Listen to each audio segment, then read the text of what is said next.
Hello again, everybody. As you know by now, I'm James Priest, and this is my blog or vlog video, whichever you want to call it. The roles we were born to fulfill. The vlog, male chauvinists don't want women to know about. It's about gender stereotyping, obviously. This is still Section A, The Road to Adulthood. Chapter 2, or the second half of Chapter 2, Adolescence. This is where I'm going to chat about diet during adolescence and sexuality during adolescence.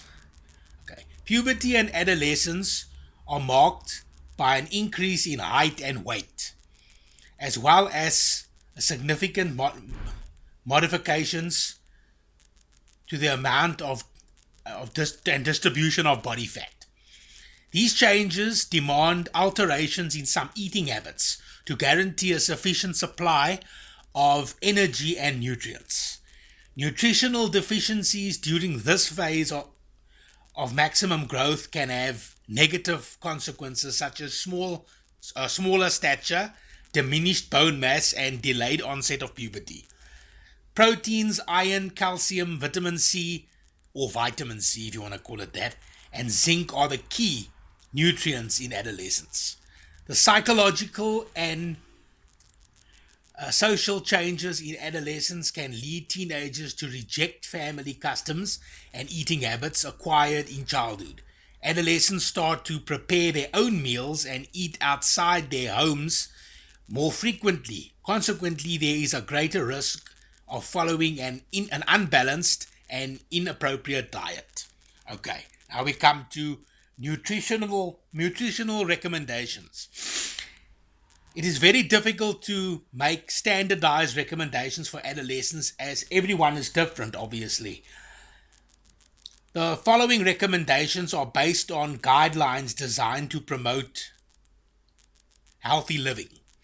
Okay, carbohydrates. These should provide at least 50% of the daily calorie requirements. Proteins, around 15 to 20% of the total daily energy supply, especially those from vegetal sources.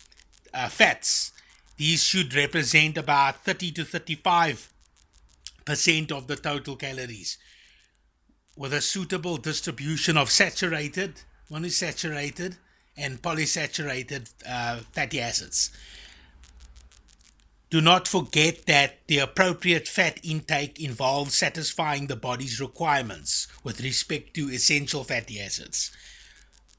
The body mass practically doubles during puberty. This causes an increase in the child's requirements of energy, proteins, and minerals.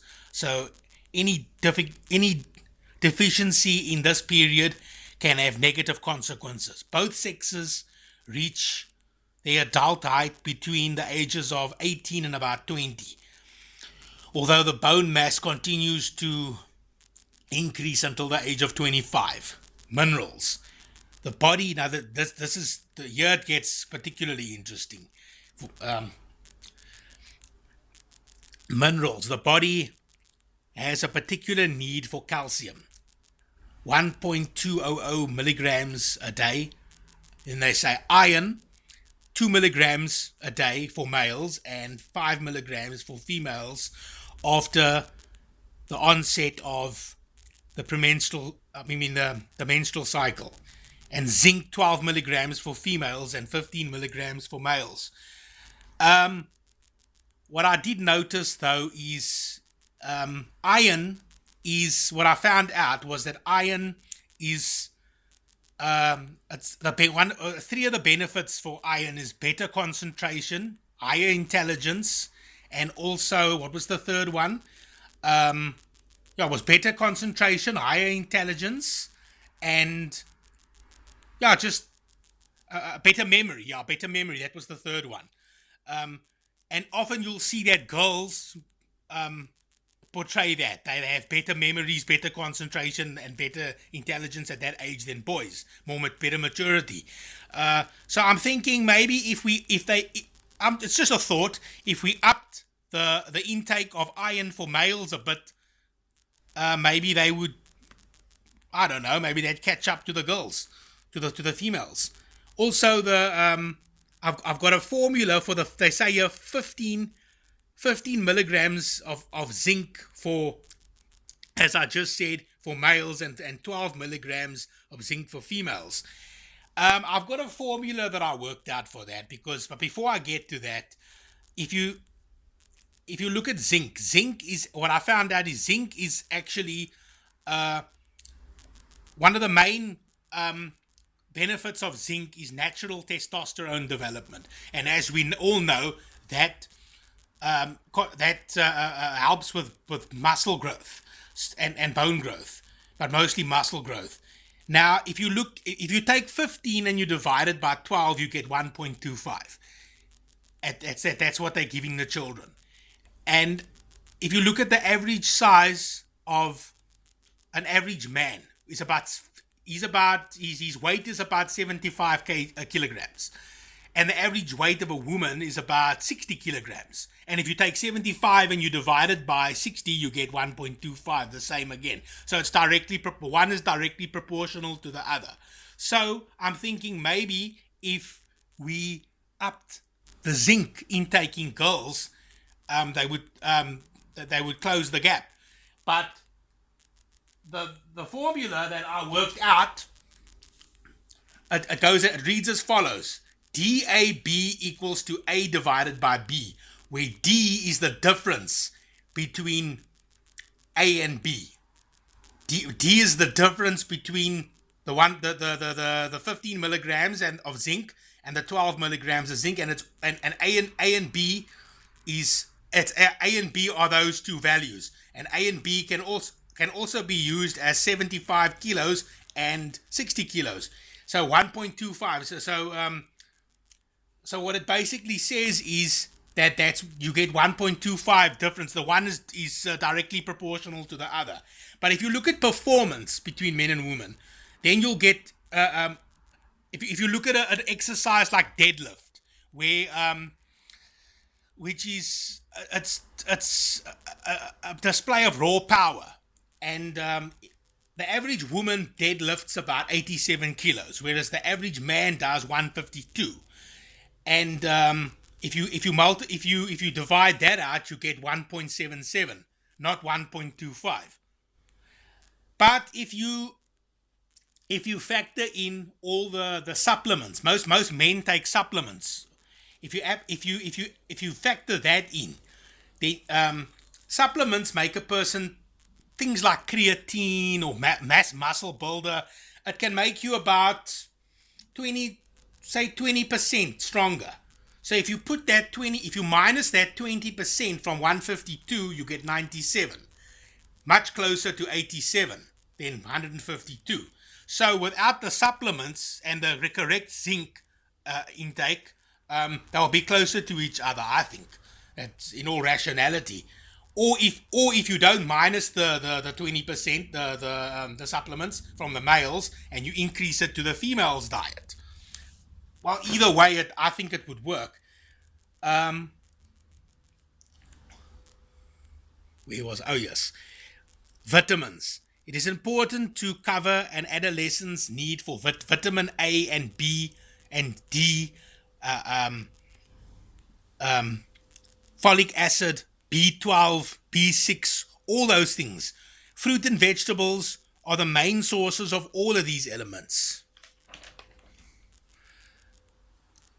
Recommended daily intake of the various food groups for adolescents: 3 to 4 portions of milk and dairy products, 2 portions of meat, fish or eggs, 6 to 8 portions of cereals and pulses, 2 to 4 portions fruit, 3 to 5 portions vegetables, moderate consumption of oil, fat, sugar and sweet things. Okay, now we come to sexuality in adolescence. Genitality and sentimentality can and should be dominated and channeled, but they first need to be fully understood. This need for understanding is what sparks the curiosity so typical of an adolescent. a curiosity that is satisfied by an explanation of their own bodies and those of others, or by reading books, magazines, and publications of all kinds, by conversations with their companions and with people who they trust, of course, or even through more impersonal, anonymous, and up to date means such as internet forums and chat rooms. Boys tend to at first focus on a friend of the same sex with whom they establish an idealized and mutual fulfilling relationship. Girls also place great emphasis on friendships, but with both sexes. This attitude springs from the normal bisexual tendencies that will, for the most part, in time give way to heterosexual choices. The tendency to bisexuality marks the entrance into adolescence, properly speaking. Of course, it could be argued that in order for girls to place greater emphasis on friendships with both sexes, there would have to be at least an even amount of boys participating in the same rituals. The construction of a personal form of sensuality is a basic undertaking for girls, as this is the way they enjoy their sexuality, while also allowing them to find out whether they are attractive to boys. The assertion of virility follows a similar pattern. Certain parts of the body cause them particular concern. The size of external characteristics of genitals occupy a central place in the fears and fantasies of adolescent boys. This leads comparisons with each other, and in belief that true masculinity is bursting with power and the guarantee of sexual success. It is in their minds, it is directly related to the size of the penis. It is similar to the way girls compare the sizes of their breasts. But the size of the penis has little to do with the amount of sexual pleasure experienced, according to sexologists. Not only do the conditions of adolescence itself exert an influence, the demands and pressure of the environment also play a role. If modern society and the media present sex as the most human way of expressing love, adolescents feel impelled and compelled to some degree to seal the friendship or relationship with sex, which can have negative psychological repercussions at such an early age. Youngsters are in fact starting to have sex at an ever increasingly early age.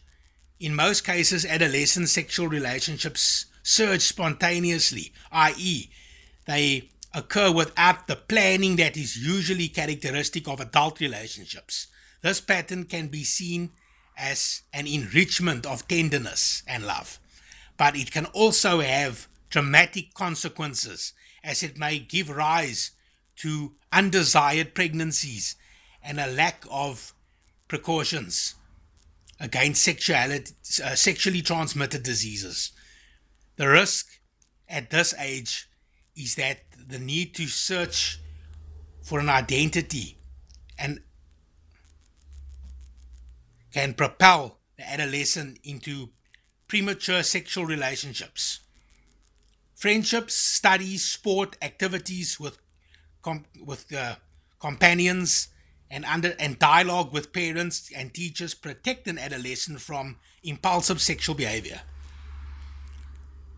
Now, myself, I'm pretty old-fashioned where this is concerned in my thinking, and am of the opinion that one should only have sex if one is married or at least engaged. I strongly believe that if parents teach this ideology to children, it will make a difference. It worked in the past, although things are quite different now. Life is nothing without honor and valor and dignity, respect, self-respect and respect for others. One can tell the worth and intentions of a society by the way it treats its weakest members. And by weakest members, he obviously meant its children. Mahatma Gandhi. Okay, guys, that's all for today. Um, I hope you enjoyed it, my vlog. I hope you found it informative and entertaining as usual. I'll I'll see you guys next time. Okay, bye.